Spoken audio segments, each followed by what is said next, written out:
안녕하세요. 이번 영상에서는 우리 내 정말 사랑하는 아내가 아이를 낳았다면 남편은 과연 어떻게 해줘야 될 것이냐에 대해서 남편분들이 잘 모르고 있다는 생각이 좀 들었어요. 그래서 아이를 낳았다면 반드시 해야 될 이 말에 대해서 이야기를 한번 해보려고 합니다.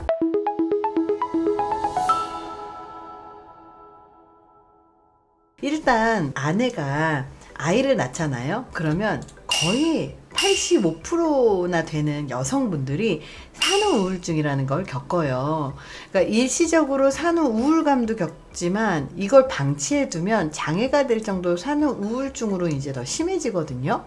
이게 분만을 하고 나서 2, 3일 이내에 시작이 되고 일주일 정도가 되면 굉장히 심해집니다. 그리고 한 2주 정도가 되면 말 그대로 호전이 돼요. 이 2주라는 시간이 굉장히 중요한데 이 2주라는 이 시간 동안에는 여자한테 몸이 어떤 일들이 벌어지냐면 신경 전달 물질이 불균형이 되거나 호르몬이 변화가 굉장히 이제 달라지죠. 그래서 신체적인 변화도 있기도 하면서 또 이 환경의 변화가 있잖아요. 아이가 출산하면 일단 아이가 생기잖아요. 그래서 생활도 변하죠. 쉬지도 못하죠. 그리고 아이에 대해서 부담감도 심하죠. 그리고 아이를 딱 낳고 나잖아요. 그러면 주변 사람들의 반응도 아이한테 집중이 되다 보니까 좀 산후 우울증이 굉장히 심해지기도 합니다. 보통 산후 우울증 그리고 산후 우울감이 생기면 기분이 좋았다 나빴다 하는 기분 변화가 굉장히 심하고요. 짜증도 많아지고 그리고 피곤해하면서 무기력하게 돼요. 그래서 잠이 많아지거나 아예 없어지거나 막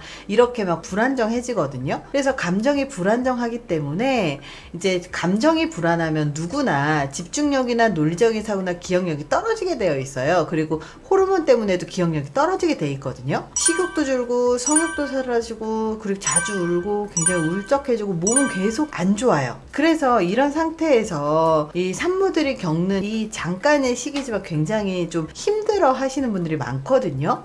근데 그때 제가 아이를 낳으신 분들한테 물어봐요. 막 얘기를 해서 물어보면 공통적으로 얘기를 하시는 게 뭐냐면 내가 애를 낳고 나니까 모든 집중이 아이한테 가더라. 애를 낳아서 몸이 안 좋은 건 난데 아이만 신경 쓰고 아이를 중심으로 모든 것을 하고 모든 온 가족이 자신은 정말 없어지는 것 같은 그런 느낌으로 대하고 아이가 중심이더라 라는 얘기들을 많이 해요. 그래서 나는 애 낳는 기계인가? 나는 나라는 존재가 사라지나? 여자라는 존재보다 엄마가 되는 건가? 이런 느낌들. 결국은 아이를 내가 낳아서 몸이 되게 안 좋은데 모든 사람들은 나는 아무도 배려해주지 않는 거예요. 그러다 보니까 나는 뭐지? 이런 생각이 시작되면서 우울감에 빠지게 된다는 거예요. 출산을 하고 나면요 남편뿐만 아니라 시댁이든 친정이든 산모의 몸이 어떤지 이런 거를 궁금해하지 않고 아이를 우르르 달려가서 보느라 그 아내가 서해감을 느낄 수밖에 없어요. 그래서 어느 날 어떤 이제 산모분이 글을 올려주셨는데 어떤 산모가 아이를 낳고 남편이면 시댁이면 온 가족이 그 병원에 도착하자마자 아이 보겠다고 우르르 몰려갔는데 아버지만 자신한테 왔대요. 그래서 이렇게 말했대요. 너 괜찮니? 나는 네 딸보다 내 딸이 더 중요하다. 너 몸은 괜찮아? 이렇게 물어봤다는 거예요.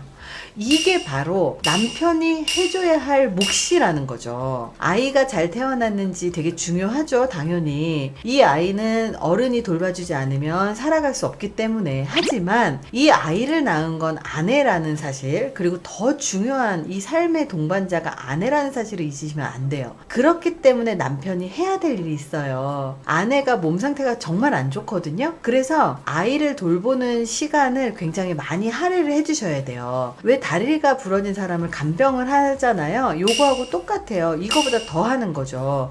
그래서 그렇게 아내 대신 무언가 해야 될 일이 많다라고 생각을 해주시면 좋을 것 같아요. 그냥 앉아만 있어도 힘든 게 이 산모의 몸이거든요. 그래서 아이하고 대화하고 아이하고 놀아주고 아이가 귀엽고 아이가 예쁜 건 다 좋지만 아이보다 더 중요한 건 아내라는 사실을 잊지 마시고 아내 입장에서 공감을 해주시고 격려해주세요. 자기가 오늘은 더 예쁘네 라든지 나 몸매가 이렇게 퍼져서 몸매 관리 안 되면 어떡해? 그럼 지금도 더 예뻐. 네가 몸매 관리 하고 싶으면 같이 운동하자. 이러면서 우리 와이프 여전히 예쁘네. 오늘은 힘들지 않았어? 아이가 힘들게 하지 않았어? 내가 아이 혼내줄까? 내가 아이 데리고 가서 놀다 올 테니까 조금만 눈 붙여. 힘들지? 잠 못 잤지? 이러면서 아내 편에서 계속해서 해주셨으면 좋겠어요. 물론 이럴 때 산모분들이 너무 착하신 분들이 많아요. 그러면 아니야, 자기 일하느라 힘들었을 텐데 내가 아이 볼게, 이런 말을 하는데 그러지 마세요. 절대. 남편이 드디어 육아에 참여를 하는 시기가 바로 여기거든요. 근데 어떤 분들은 남편이 안쓰럽고 불쌍해서 하지마, 내가 다 할게, 그러면서 아무것도 못하게 하는데요. 그렇게 하지 마시고 이 시기에 정말 남편 육아로 끌어들이셔야 되거든요. 남편 안쓰럽다고 자꾸 안 시키다 보면 나중에 독박 육아 한다고 남편하고 정말 싸우게 돼요. 그래서 처음부터 시작을 같이 하시는 게 진짜 중요합니다. 여자분들도 아이 처음 낳아보고 처음 길러보는 거잖아요. 남자도 처음 같이 길러보는 거예요. 정말 둘 다 처음이기 때문에 함께 배워나가야 되고 함께 같이 으쌰으쌰 하면서 정말 이 아이라는 존재가 이 전우애를 만들 수 있는 정말 힘든 이 과정이거든요. 그래서 이 과정을 통해서 정말 어른이 함께 되셨으면 좋겠어요. 엄마만 육아를 하면서 엄마만 부모가 되지 마시고 아빠도 육아를 하면서 그 전투적인 그 전투 육아를 같이 경험을 하시면서 함께 정말 이 어른이 되시고 부모가 되시면서 같이 아이랑 같이 자라나셨으면 좋겠다는 생각을 합니다. 아이를 낳고 기른다는 건 쉬운 일은 아니죠. 그렇기 때문에 더 많은 배려 그리고 더 많은 소통이 필요한 시기라고 생각이 됩니다. 도움이 되시길 바랍니다. 감사합니다.